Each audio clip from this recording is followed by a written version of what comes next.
சிறப்பாக எழுச்சி குரலாக எளியோரின் உணர்வாக சுத்து போட்டா நூலு கேட்டா என்ன ஆளு நான் வச்சதுதான் சட்டம் முன்னு போட்டார் அண்ணல் ரூலு கரணி போற்றும் புரட்சி நெருப்பின் புதல்வனே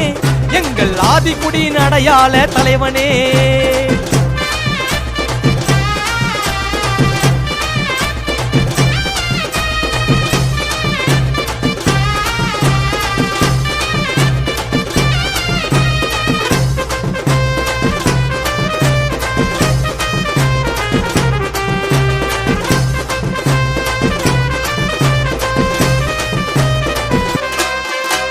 படிக்க கூடாது பதவி உனக்கு கிடையாது சொல்லி அவன் தள்ளி வச்சான் நம்பல சாதி சாயத்தை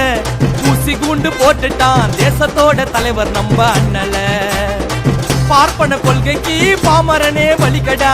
ஒதுக்கி வச்சாதான் தெரியும் உனக்கு வலியடா